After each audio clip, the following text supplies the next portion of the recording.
Jules Millen moved through the dim hallway outside the trauma bays, her shoes whispering against the floor. She loved this hour, when the chaos softened and the truth had space to breathe. Tonight, though, her focus kept slipping always. Inevitably back to Mika Yasuda. Mika stood near the nurse's station, sleeves rolled up, dark eyes fixed on a chart. She looked calm, but Jules knew better. Mika lived on the edge, adrenaline first, questions later. It was one of the things that pulled Jules toward her, even when she told herself she shouldn't. They'd been circling each other for weeks, shared glances during rounds, hands brushing when passing instruments. The kind of smiles that lingered half a second too long. Everyone noticed. No one said anything. Still alive, Millen? Mika asked without looking up. Barely, Jules replied, leaning against the counter beside her. You almost stole my patient earlier. Mika smirked. Almost doesn't count. Their shoulders touched accidentally on purpose and Jules felt the familiar spark show through her chest. She swallowed, forcing herself to breathe evenly. In a place where life and death were decided in seconds, feelings like these felt dangerous. A trauma alert broke the moment, pulling them in opposite directions. Hours later, long after the patient was stabilized, Jules found herself in the on-call room. Staring at the dark window, the city lights blurred, reflecting how unsettled she felt.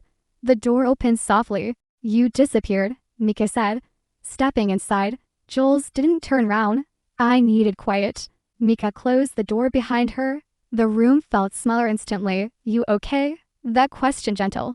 Unexpected did it. Jules finally faced her. I don't know. I'm great at medicine. Terrible at whatever this is. Mika's expression softened. You think I'm better? No, Jules said with a breathless laugh.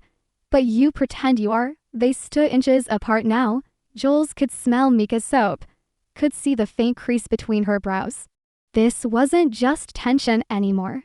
It was gravity. I keep thinking, Jules said quietly, that if we cross this line, it'll mess everything up. Mika nodded. Yeah, me too. Neither moved away. Mika reached out first, fingers brushing Jules's wrist slow, careful, asking permission without words. Jules didn't pull back. Instead, she turned her hand over, lacing their fingers together.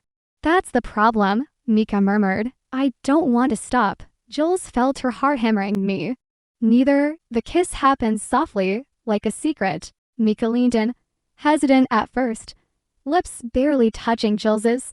It was nothing like the chaos of the air. No urgency, no panic, just warmth and choice. Jules kissed her back, more sure now, fingers tightening as if anchoring herself. When they finally pulled apart, their foreheads rested together. Wow, Jules whispered. Mika smiled. Small and real, yeah. They laughed quietly, the tension easing into something steadier. Outside, the hospital hummed on, unaware that something fragile and brave had just begun. Tomorrow, Jules said, we'll still be interns, still exhausted, still pretending we're fine. Mika squeezed her hand.